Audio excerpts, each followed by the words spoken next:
and collaborative and working together to get Klaus out for his swim. So I think we can proceed. Have we got the thumbs up to live stream? We do. Welcome everyone to our regular Electoral Area Services Committee meeting of Wednesday, October the 7th. My name is Ian Morrison. I'll be chairing today's meeting. We have a fairly, I don't know whether I'd call it light agenda, but an agenda that we should be able to get through in fairly good order. I'd like to start by noting that we are gathered virtually in various locations in territories held by the Coast Salish people, and like to acknowledge that.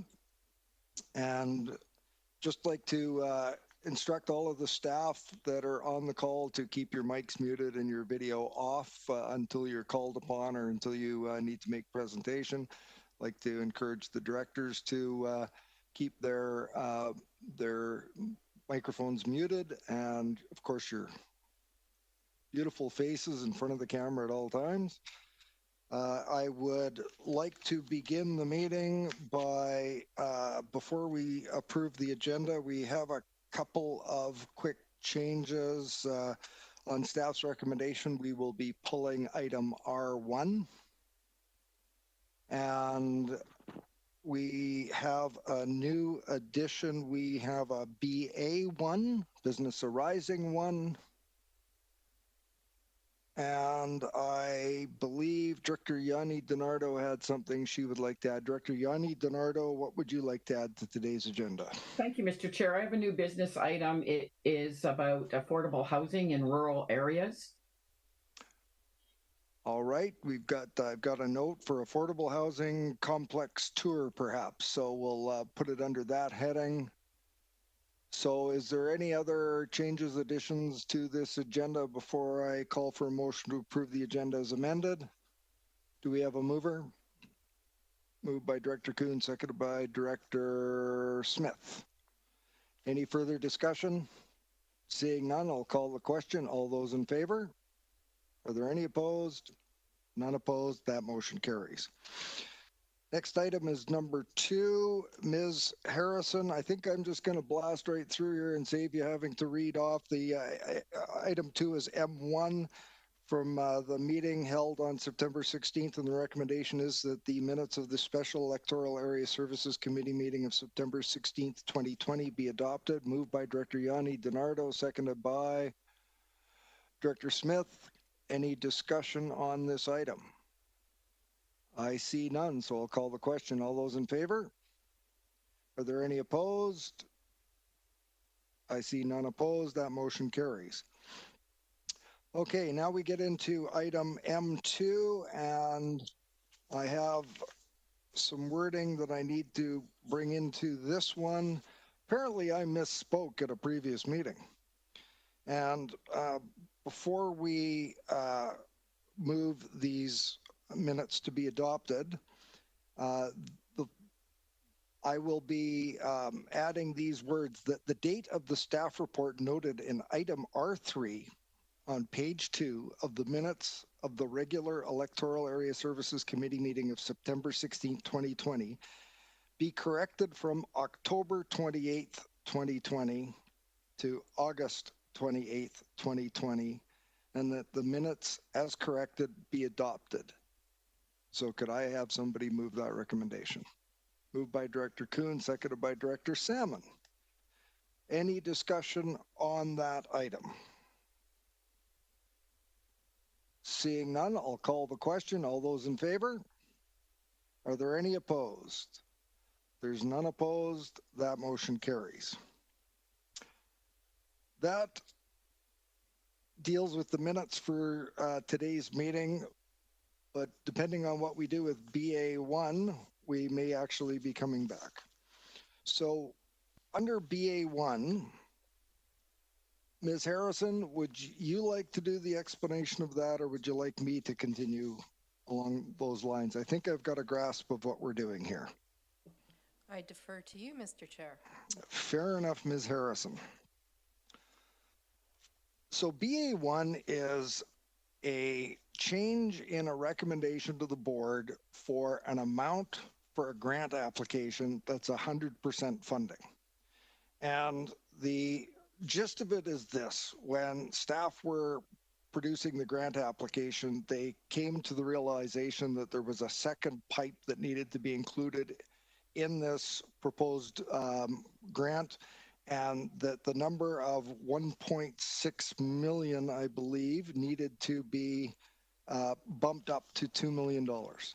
So there's no impact to any of the other any other grants or anything like that. It's just simply a case of amending that recommendation to the board.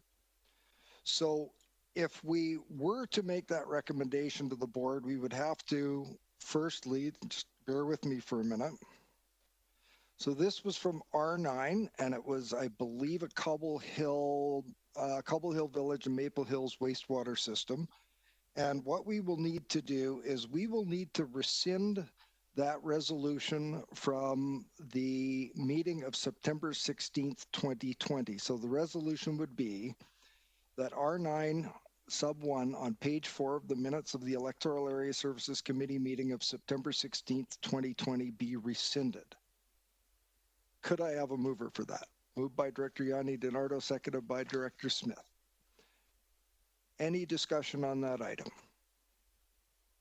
Seeing none, I'll call the question. All those in favor? Are there any opposed? I see we... Hold on. Yeah, Director, hang on, Director Acton. Could you please be a little quicker on the draw here when I'm calling the question? Director Acton, My hand please was up. proceed. My hand was up. Please proceed. So we're talking about, I just want to be really clear which one we're talking about. R9, number 3, which... This is an application for Cobble Hill Village and Maple Hills wastewater system amalgamation project in Area C.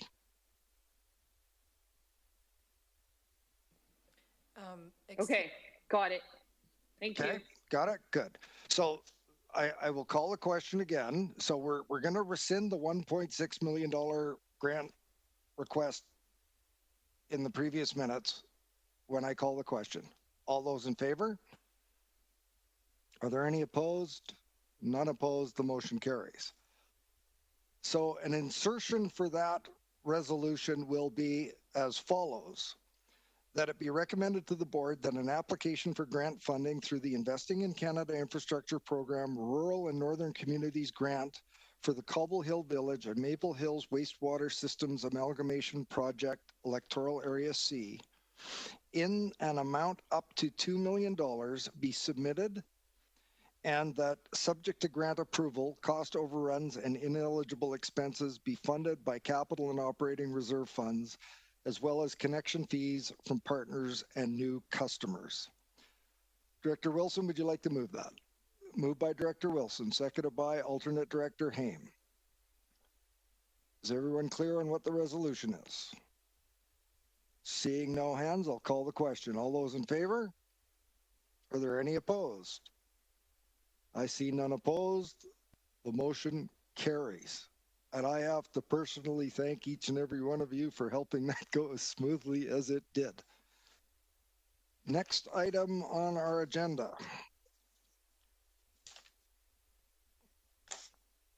Does that conclude everything that we needed to do in there, Ms. Harrison? Thank you, Mr. Chair. Yes, it did. Right on. So that was BA1. Now we get to the public input period for today's meeting, and I would turn to Ms. Harrison and ask if there have been any submissions to the to staff in advance of the meeting in regards to input on any of today's agenda items. Thank you, Mr. Chair. Yes, I have received one item. Would you please proceed?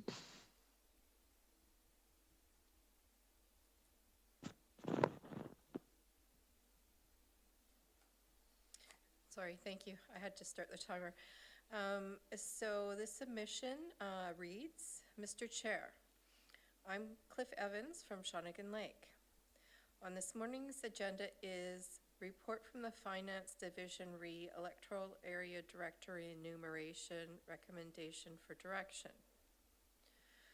I believe that with current COVID-19 situation affecting many residents of the CVRD, it would be the wrong time to raise the director's remuneration. Ms. Harrison? Yes, sir. I gotta stop you there because unless I completely whiffed on that, I don't believe there's any items. Microphone, Mr. Chair. Thank you. I'm just looking at the agenda. Have I missed that there's an item in regards to that on today's agenda? I don't believe there is. Can I get some help from our colleagues here? Is there any items referring to remuneration?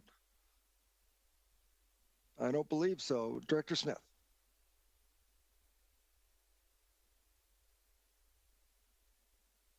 You're still muted.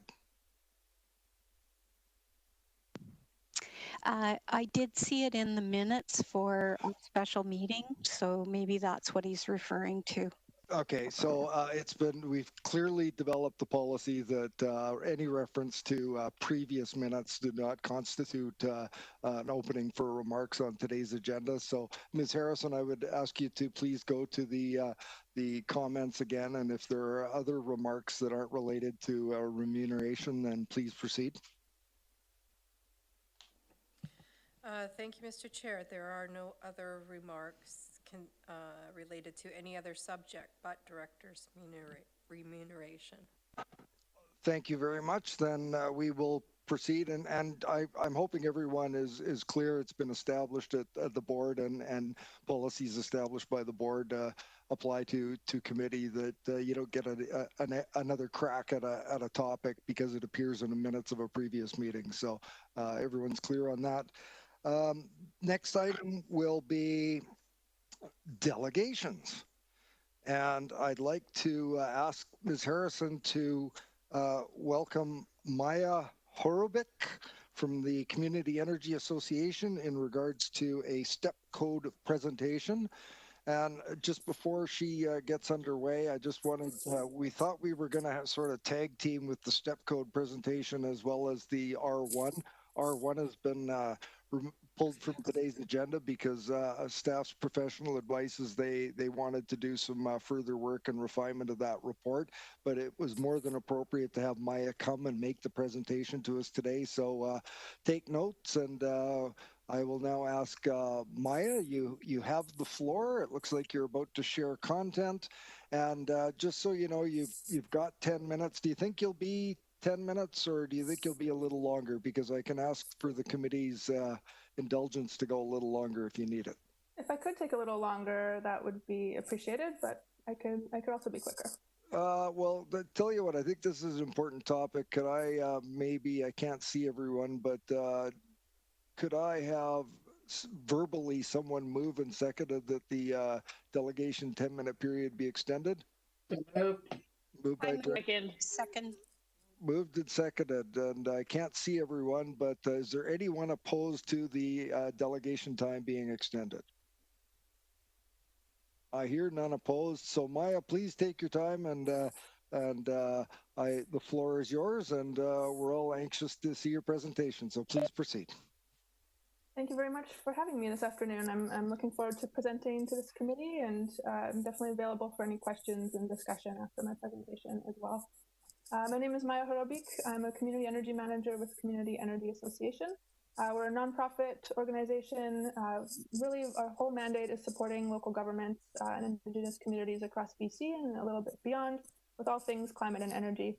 And currently, step code is certainly one of those areas of focus for many communities, and we have some funding to support with resourcing and presentations such as these, industry engagement, and any other implementation support that local governments might need with regard to the energy step code. So again, thanks very much for having me. I am here due to some funding support from BC Hydro, so just thank you to them.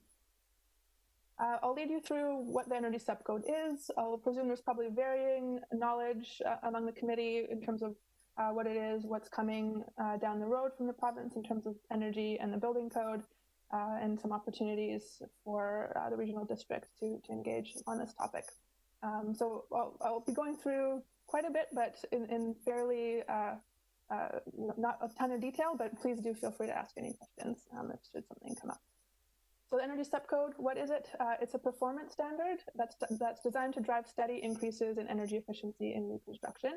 It came into force at the end of 2017 as an optional component of the building code that local governments can choose at this point to implement either through incentive programs or requirements. And there's a lot of different ways those requirements can look, and I'll speak a little bit about that shortly as well. Currently, a large portion of BC local governments are referencing the STEP code in one way or another, and I'll touch on that a little bit later as well. And there are some changes happening in the building code that will essentially go in the direction of the Energy STEP code in future years. So even if the regional district doesn't do anything on an optional basis at this point, there's a good reason for you folks to be aware of it and to start thinking about how the industry might be preparing for future building code changes. First, some federal and provincial context. Federally, a few years ago, the government made a commitment for that basically there'll be a model energy code that will be net zero energy ready by 2030. And here in BC, certainly our province is leading on this with Energy Step Code that was developed a few years ago. And now in Clean BC, which was released a couple years ago, the province reiterated that commitment that by 2032, new buildings will be 80% more efficient than a home built today. So that's also referred to as net zero energy ready. So basically a home is so energy efficient that feasibly it could produce its own energy on site to balance out over the course of the year. So we're really moving in that direction across the province. The building code will be changing to lead up to that 2032 goal. So the first mandatory change will be in 2022, essentially for Part 9 buildings, which are your ground-oriented, smaller buildings like your single-family homes and row houses, and even smaller, like low-rise apartments. Those fall into Part 9 of the building code. In 2022, the base code for all new buildings will be 20% more efficient than today, which is Step 3 of the Energy Step Code. And for those larger buildings, Part 3 will be Step 2. So this is, even if the regional district does nothing, these changes will be coming into force in just a couple years, province-wide. Who's behind the STEP code? There's quite a lot of industries and government organizations, local governments, academic organizations, NGOs, and utilities, all represented on the Energy Step Code Council. This used to be called the Energy Efficiency Working Group back when this idea was really just at its infancy, and now has really formalized to include quite a lot of representation from all sorts of stakeholders in the building industry. So the Energy Step Code Council is still very active in sort of overseeing the deployment of the Energy Step Code across the province. And industry has been at the table from the beginning, which has really allowed for a fairly smooth rollout in the communities that are requiring it early, because all of those decisions are sort of vetted, if you will, by industry representation. So what are the benefits? Why is it even something that's being considered by local governments and the province? First of all, it supports local government climate action and provincial climate action. Both those jurisdictions have quite a lot of goals with respect to greenhouse gas emissions reductions in the building sector. Many leading local governments were in the past referencing all of these different standards and programs that you see on the right here. So they had all sorts of different patchwork of requirements, if you will, which made it a little bit tricky for industry to keep up, especially if they're working across jurisdictions. So the Building Act that came into force a few years ago essentially stripped the authority of local governments to reference things beyond the building code. But there was still a need to have some sort of mechanism in place, and that's where the Energy Step Code came out of. It also supports industry leadership. Again, it kind of creates a clear pathway towards 2032. Builders and developers now know what's coming. They know what the building code will look like in the future. and they can start to plan for that. And it's rare that there's such a long forecast, 15 years from the start of this, that really carve out that pathway and make it clear for industry. So overall, industry has been very supportive and appreciative of this process. It also supports BC's green economy. Already in this province, we're a leader in material development and services, and this is just reinforcing that leadership position.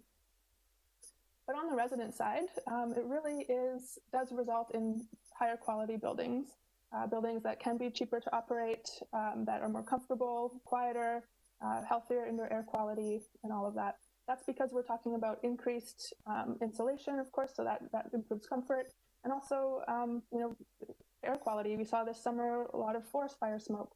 A more airtight building that the STEP code supports can actually result in buildings that can be more resilient for the residents. STEP code works very closely hand in hand with energy labeling. So what you're seeing there is an EnerGuide label. It really shows a homeowner what kind of energy consumption their home can expect. I like to say, we know more about the energy efficiency of our toaster than our home, which is the biggest purchase of our lives. And this kind of helps solve that problem with some more transparency around the energy performance of buildings. All right, so how does the STEP code work? I'm going to focus on those Part 9 buildings for now. There's slightly different STEP structures for different building types, but they're in the CVRD. I'm assuming most of your construction is going to be the smaller building type. So there are 5 steps for Part 9 buildings. Step 1 is essentially the same requirements in the building code today, but it's enhanced compliance. It requires energy modeling and air tightness to essentially prove that the home meets the presumed energy efficiency of the current building code. So even Step 1 requires working with an energy advisor, and I'll talk a little bit about that shortly, but there's no additional requirements for energy efficiency for Step 1. Steps 2 and 3, they are the lower steps, 10% and 20% more efficient, respectively. These can be built with existing materials and methods as today. It doesn't require really vastly new building materials or techniques, just probably a bit more attention to detail, especially on air sealing, and some smart investments in insulation that will make that difference, and more efficient mechanicals. But all of that is available. Steps 4 and 5, the upper steps, these are now requiring, looking at the design really as the primary driver of efficiency. The orientation and various building elements that might typically sort of reduce the energy efficiency of the building have to be very closely looked at, and it would be requiring more insulation, thicker walls, and that kind of thing. But even now, we are seeing communities across BC requiring those upper steps for certain types of buildings. There are different step structures for the different building types. So again, there are 5 steps for Part 9 buildings, with the upper steps being 4 and 5, and that looks slightly different for those 3 different archetypes of Part 3 buildings. So what does it measure? It really measures 3 things: the building envelope, equipment and systems, and the air tightness. And there are different metrics that have to be met for each step. It's looking at the gains and losses across that building envelope. And that's measured through TEDI, thermal energy demand intensity. The equipment and systems, it's looking at your heat, water heating, and ventilation. The larger buildings are looking at some other things, including your lighting, but that's not considered as part of the smaller Part 9 buildings metrics. And I'll skip through the details of the metrics. I'm sure most folks will be pleased at that. But one key thing here is the air tightness testing being required for all buildings, and that's done through a blower door test. So no matter what the building type and what step is trying to be achieved, there's 3 things that kind of come into place. The first is energy modeling. It says here by a Natural Resources Canada Certified Energy Advisor. That's the most common pathway, but there are other registered professionals that can provide that service. Air tightness testing to achieve that minimum air tightness of the building envelope.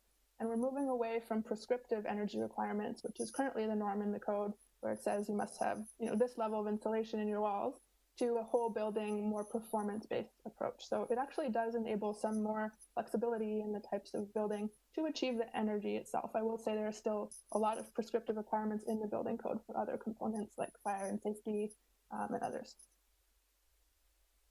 It does involve, as I mentioned, working with an energy advisor to do that air tightness testing and modeling. and the NRCan, Natural Resources Canada, EnerGuide rating system. Energy advisors are commonly deployed in different communities already, and we're seeing an increase in those providers as well. The province has produced a compliance report, so local governments can essentially adopt this. Even if the regional district doesn't have any early requirements, they can still use this form because builders can, in theory, now use the Energy Step Code voluntarily and go through that pathway. I'll skip over the details of these two compliance processes, but basically different local governments and regional districts, they're coming up with processes for what happens if the building doesn't comply and things like that. Many local governments are requiring or strongly encouraging or incentivizing mid-construction air tightness tests. That really is the piece that is the most variable. So doing that, say, right after the drywall or right before the drywall is in, can really, soothe those worries of whether or not it's going to comply to the air tightness metric. And many are looking at that as a way to reduce non-compliance. One thing I will mention is the STEP code is fuel neutral. There is no greenhouse gas reduction metric inherent in the STEP code. What really influences greenhouse gas emissions in the building sector is the fuel type.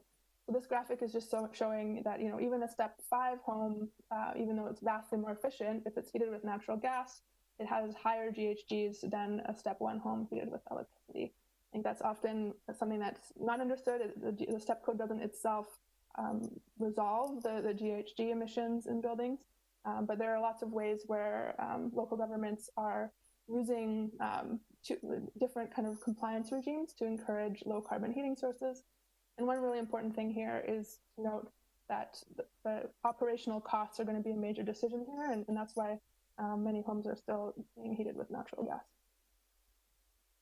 So what does it look like across the province in their adoption? This is a slightly older graphic now, but even back in March 2019, we had 70% of all new residential construction is subject to the Energy Step Code in one way or another, and that represents 15% of BC local governments, and that really just goes to show that it's mostly the communities that have higher rates of construction and higher populations that are adopting at this point. But that's not to say that smaller communities aren't looking at it. So how does it look like in practice in various communities?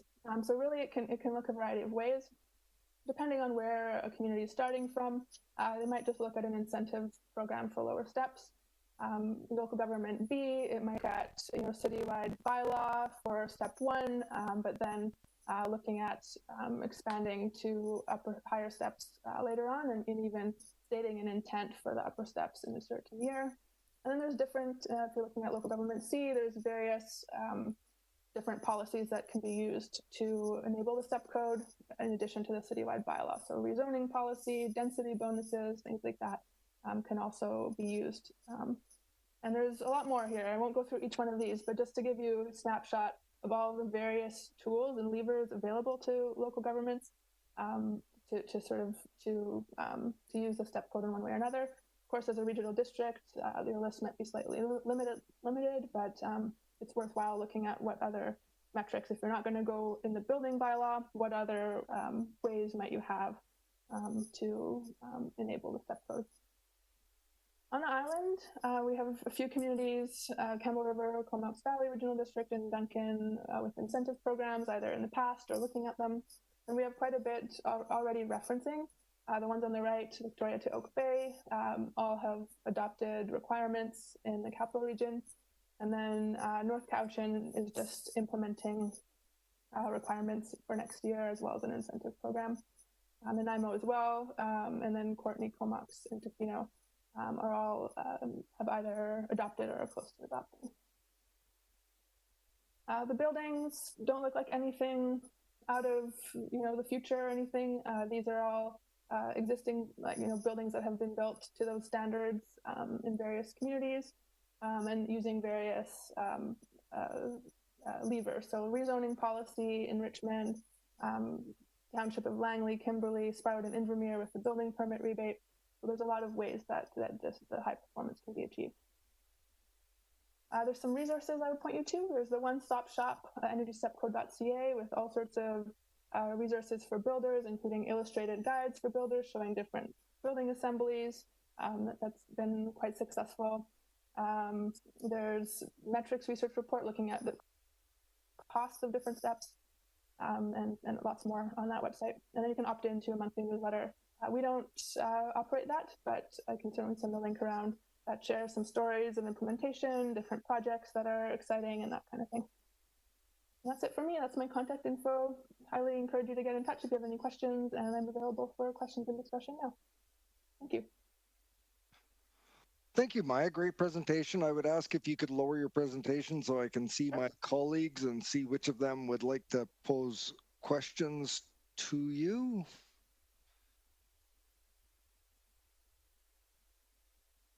Perfect. So I'm just going to go with who I see first. So I've got Director Yanni Denard. Let me create the list first. Smith, Wilson, Salmon. Anyone else like to pose a question to Maya? And keep in mind, we're going to have a fairly in-depth discussion when we get the report that was proposed for this meeting when it comes back at a future meeting. So there we go. Director Yanni Denardo, please. Thank you, Mr. Chair, through you to Maya. Thank you, Maya. That was really great. I just wonder, why is it 15 years? I know that time flies by, but 15 years seems like a long time. That's my first question. Thank you. Yeah, great question. I think a lot of discussion was had by the Energy Step Code around that time frame.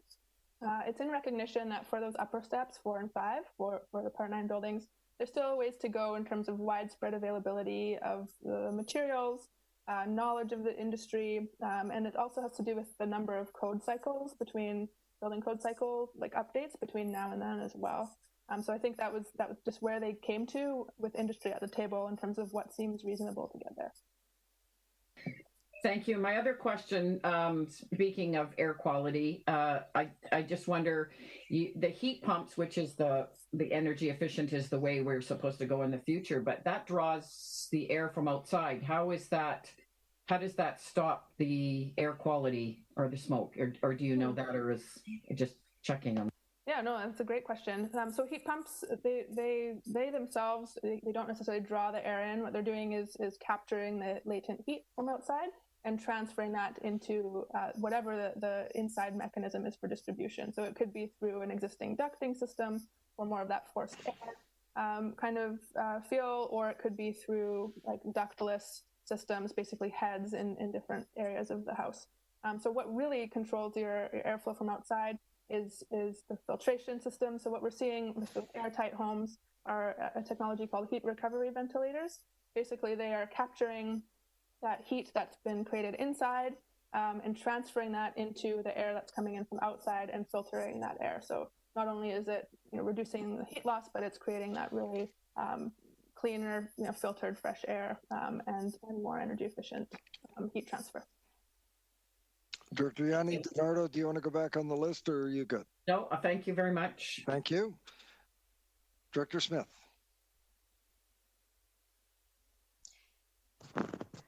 Thank you. I really appreciated that presentation. Definitely, there's lots of changes coming. Our oldest son is in construction, so he is always giving us some updates.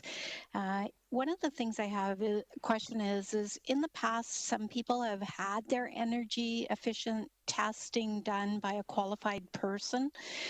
Will that testing still apply to if they did some new construction or in that area? Are those old tests no longer qualifying, or how will that work? Can you give me an answer or explain that? Thank you. Sure thing, yeah. So the step code is really just for new buildings, totally new construction. But many energy advisors that also work with existing homes are also qualified to do the energy testing for new homes. We are, like, if you're interested in the existing homes piece, there is a retrofit code that's being in development by the province. In that Clean BC plan that they put out a few years ago, one of the commitments was for a retrofit code mechanism by 2024. So that's something that's still in the early stages of development, but that will be what will tackle our existing building sector, which really is the biggest sort of nut to crack in terms of building emissions. There's a lot more authority local governments have over the new side of things, but how do we get back into those existing buildings and improve the energy efficiency, because those buildings will still be standing for a long time.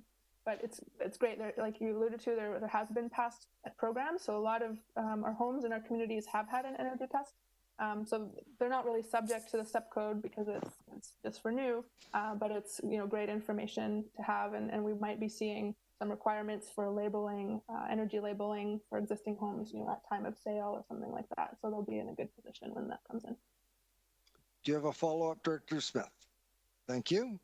Director Wilson.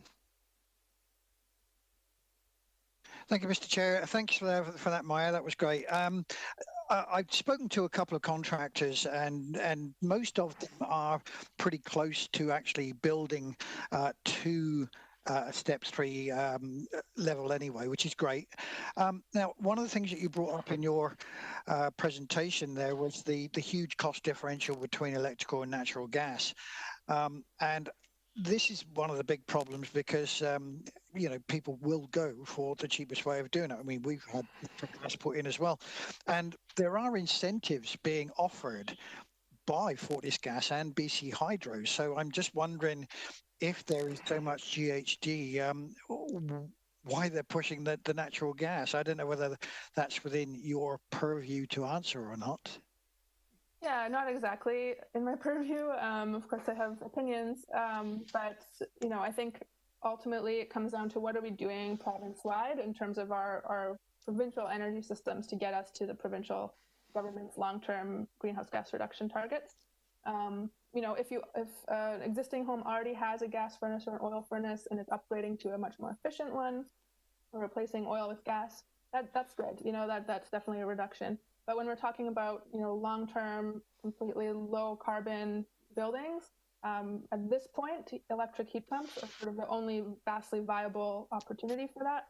That's not to say that there aren't other options. And, Fortis has commitments to replace some of the conventional natural gas with renewable natural gas. So there's wheels in motion around that, but it does, beg the question, what are we doing province-wide with our energy systems and pricing to kind of drive those changes long-term? Yeah, great. Good. Question. And a very quick follow-up, please, Mr. Chair. Go ahead. Yeah, and as far as the incentives are concerned, are those incentives, are they with the districts that have adopted this already? Are they funding that themselves, or are there sources for funding of those incentives from, let's say, BC Hydro or? Yeah, absolutely. So it's both. There's existing incentive programs through Better Homes BC. So I'd highly encourage you to check out the Better Homes BC website. It's a Clean BC's portal for all of the incentives. So there's incentives coming from the province, and the utilities are both contributing to that. So you can basically pick your community, say you're in CVRD or Duncan, and you can say, this is what I'm doing, and then it will automatically point you to the utility incentives and provincial incentives available. And then many local governments are also topping those up. So they might throw in an additional $200 or $500 for a heat pump conversion, and then that all is managed centrally through the Better Homes BC. So it relieves a lot of the administrative burden from the local government. Good stuff. Thank you. Thank you, Director Wilson, Director Salmon, and myself. Yeah, thank you. So just a question about timing.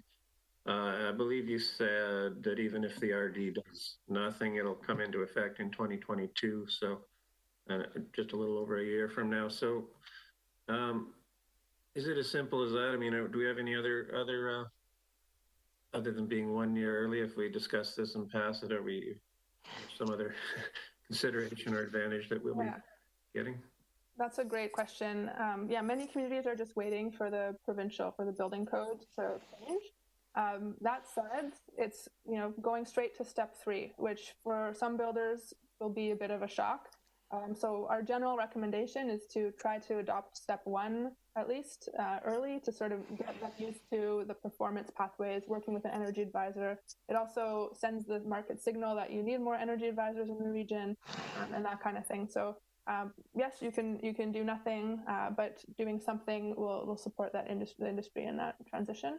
It doesn't need to be requiring step one. It could be incentive programs. It could be collaborating with your regional neighbors on training, but certainly requiring step one is sort of that way to ensure all of your builders are getting to practice essentially before those building code changes. Do you have a follow-up, Director Salmon? Well, just to say, I think we're going to be discussing step 3 anyways, if we go by the staff report that we were going to look at today. So, but we'll do it a year early if we decide to. Thank you. Excellent.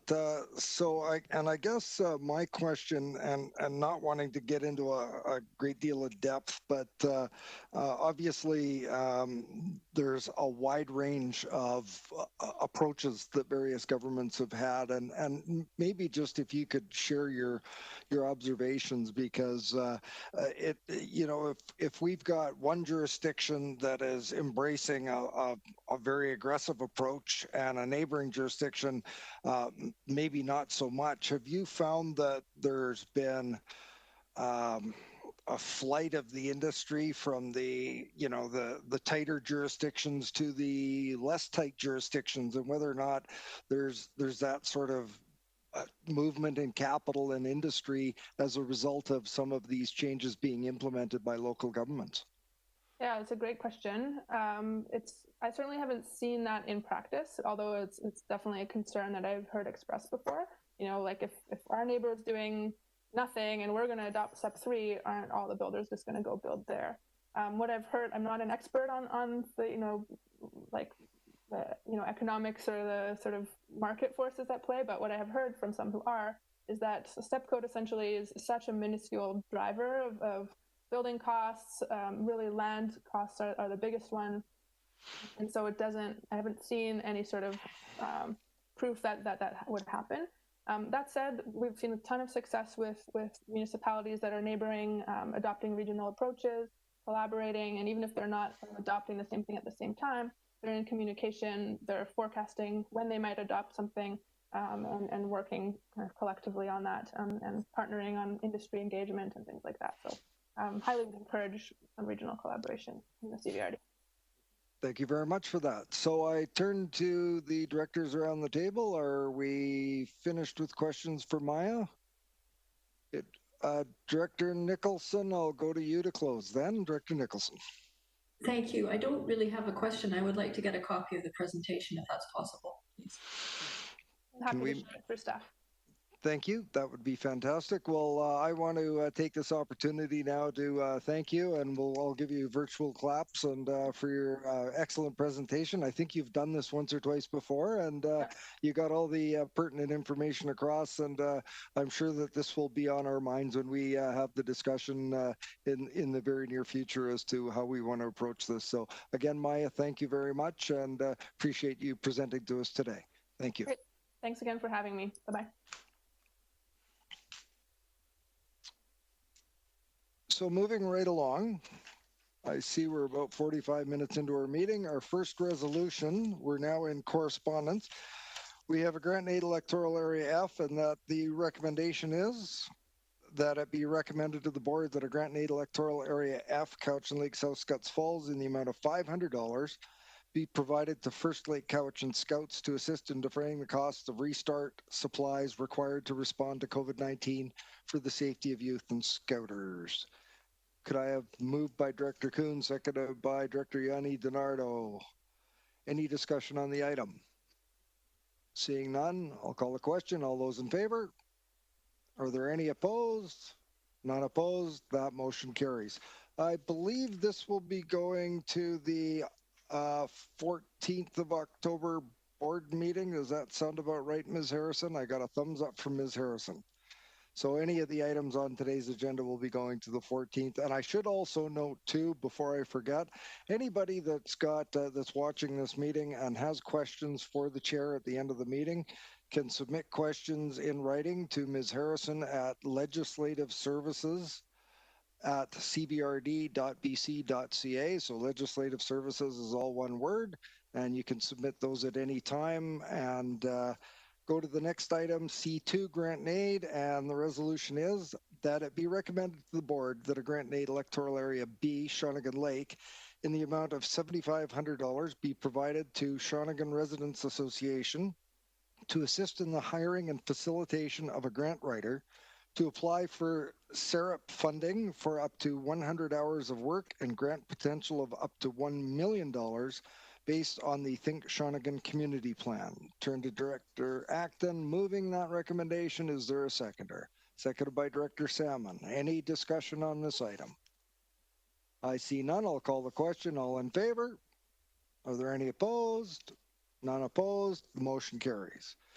I see there's no information items, so we will now move on to reports. We've pulled R1, so we now go to R2, and Ms. Harrison will be inviting Paul Manhas into the meeting. And can you indicate when he is in the meeting for me, please? Thank you, Mr. Chair. Mr. Manhas has not You're logged in. muted, Ms. Harrison. Can you hear me now? You're still muted, Ms. Harrison. Oh, can you hear me now, Mr. We've lost her. Chair?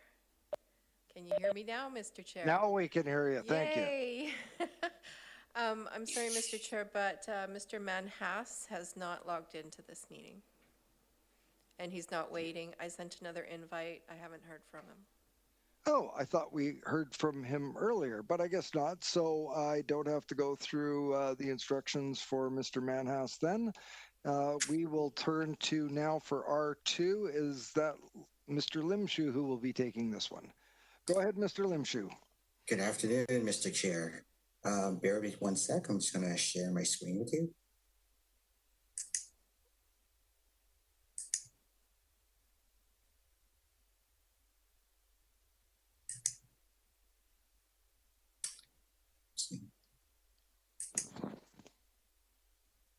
So item R2 relates to application number DVP 20D02. The property is located at 1602 Rundle Road, PID number 031035566. The purpose of this report is to present a development variance permit application for the subject property. The request includes an increase in the allowable impervious surface coverage required under bylaw section number 5.7, subsection 4A of CVRD Electoral Area D, Cowichan Bay Upland Zoning Bylaw number 3705. After completing the plans for the dwelling and paved driveway, it was found that the impervious surface had exceeded the requirements of the bylaw. The property owners have indicated that they would like to build or construct a concrete patio at the rear of the building. The regulations of the bylaw provides for a maximum impervious surface coverage of no more than 35% of the entire area. So what does this mean? The total proposed impervious surface coverage under the proposed plan is 274 square meters. The plan exceeds the maximum coverage by 28.93 square meters. This is an increase of 4.2% above what is permitted. The applicants are prepared to add a perimeter drain around the border of the proposed patio and connect it to a rock pit at the front of the property. So the dashed line that you see on this drawing indicates that the proposed perimeter drain, which we tied into this downspout, ultimately the water would then be transferred into the rock pit. The rock pit area is located at the front of the property. I should also mention that the rock pit will be designed by an engineer. In addition to the rock pit and landscaping, the applicants also proposing to ensure that there's at least 10 centimeters of soil to cover all areas not covered by hard surface. The planning department, in reviewing this applications, feels that this proposed variance is minor in nature, that supports the proposed development variance permit application. With that, I'll open up for questions. Thank you, Mr. Limshu. Can you lower your presentation so I can see my colleagues? And I look to Director Yanni DiNardo. Thank you, Mr. Chair. Through you to Mr. Limshu. Who actually inspects this, these rock pits or this drainage once it's done? We missed the last bit of that. Sorry. Is it our staff, the building inspectors that check that, or how is that inspected? Mr. Limshu.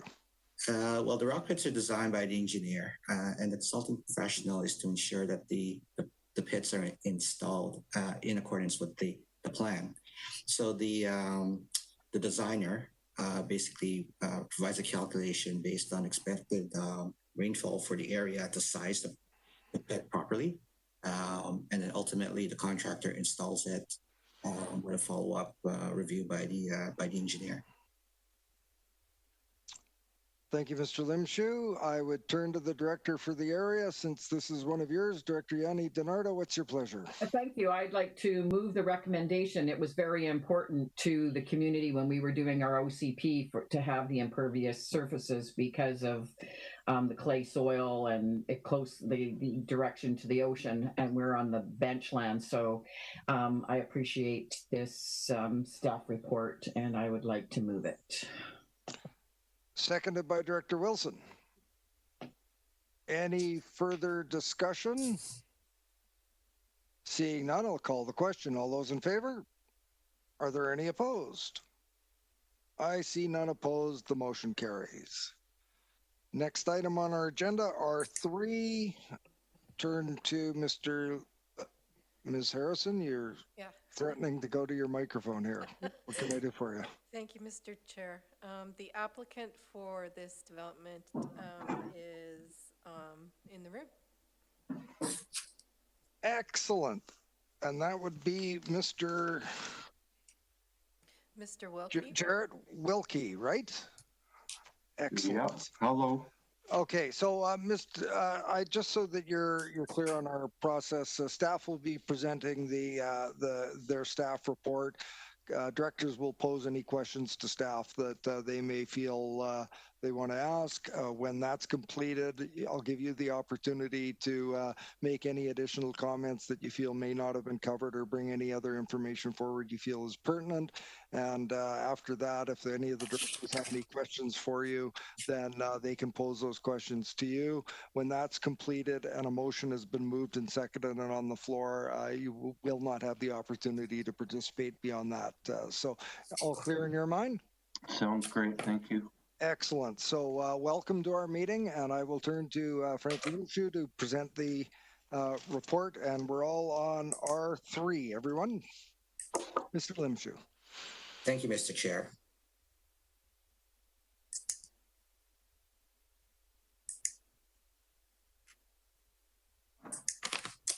So item R3 relates to application number DVP 20B04. The subject property is located at 1376 Carlton Drive, PAD number 000125733. The purpose of this report is to present an application for development variance permit to vary section 8.4B3 of Electoral Area B zoning bylaw number 985, 1986, from 15 meters to 2.18 meters from the interior parcel line and to 2.2 meters from the rear parcel line to permit the construction of an agriculture building on the subject lands. So the drawing that you see before you on your right is a blow up of the corner in which the proposed building is going to be located. As outlined in the staff report, the application was received after it was discovered that the building was under construction without a permit. In order to legalize the building, staff has requested a site plan showing the location of the building to conform with setback. Through the survey, it was found that the building is, in fact, 2.18 meters from the side interior property line and 2.2 meters from the rear parcel line. Therefore, it did not meet the required setback for agriculture buildings. The building is meant to provide shelter for family horses and other materials required for their care. I should also note in the staff report that as required under legislation, we did send notices out to the adjacent property owners within 60 meters of the subject site. Letters were provided indicating that the neighbors are providing full support for the variance. So with that, I will open it for questions.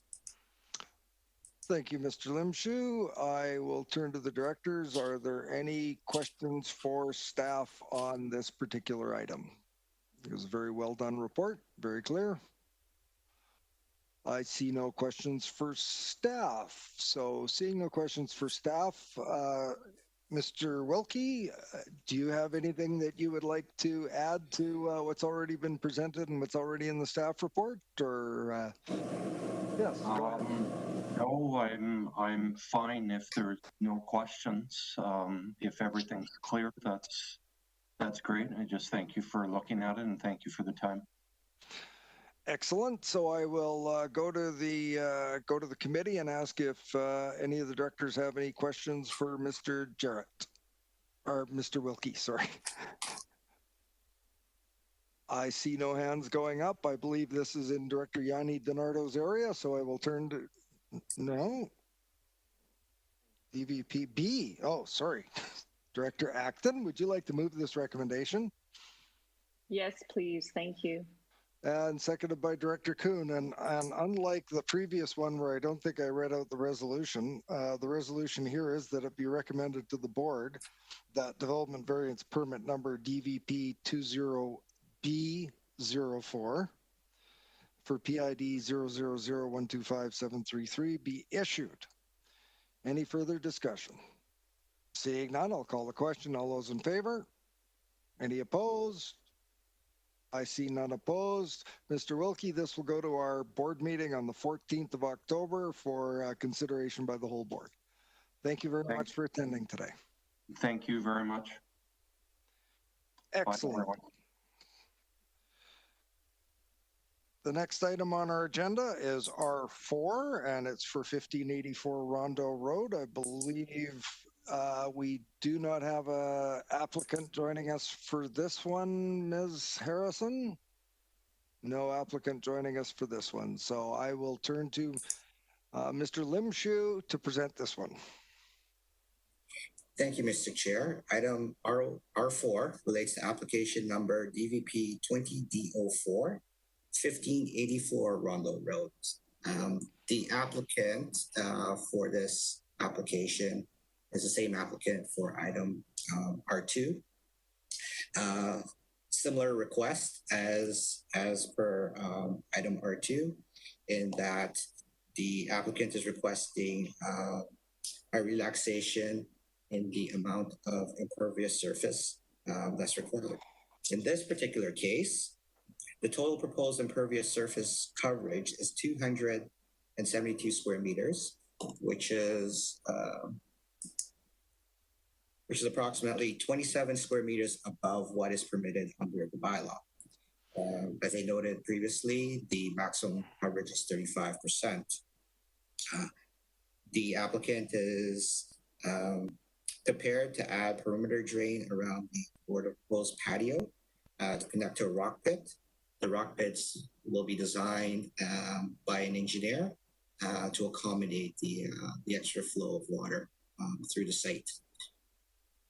So the proposed patio areas at the rear of the property, perimeter drains will tie into the downspout, and the water will be transferred into the rock pit area, which will be located in this general area here. With that, I will open it up for questions. Thank you, Mr. Limshu. I turn to directors. Are there any questions in regards to this application? Very similar to the last. Director Yanni DiNardo. I would like to move the recommendation. Seeing it's in your area, and I got that right this time, moved by Director Yanni DiNardo, seconded by Director Kuhn. Any further discussion on this item? Seeing none, I'll call the question. All those in favor? Any opposed? None opposed. The motion carries. And I guess I should have read it out that it's that the development variance permit number DVP 20D04 for PID 031035-604 be issued, and that too will go to the October 14th board meeting. How's everybody doing? We've got two more items. Shall we push on through? Okay, it looks like we're going to push on through. Next item is R5, and it's a report from the Finance Division. It's an Area D item. Who will be presenting on behalf of Ms. Soldera? There you are. Ms. Soldera, R5. The floor is yours.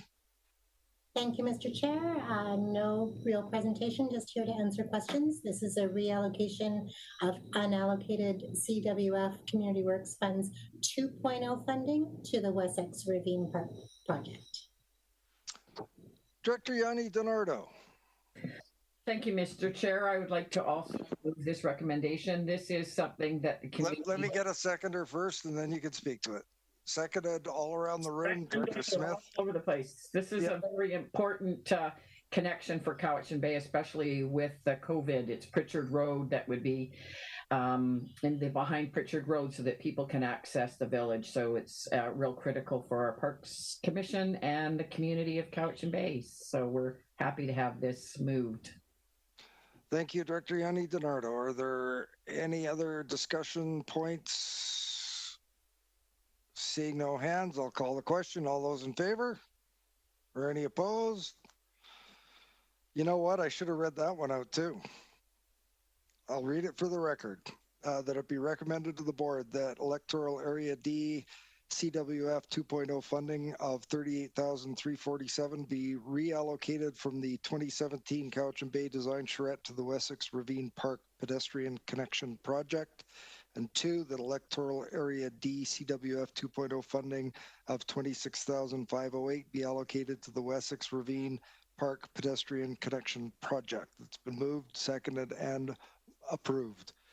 Next item, R6, report from the Water Management Division, proposed tax height requisition bylaw amendment. And I see Mr. Dennison has popped onto our screen. Turn to Mr. Dennison. Thank you, Mr. Chairman. Out from the ether.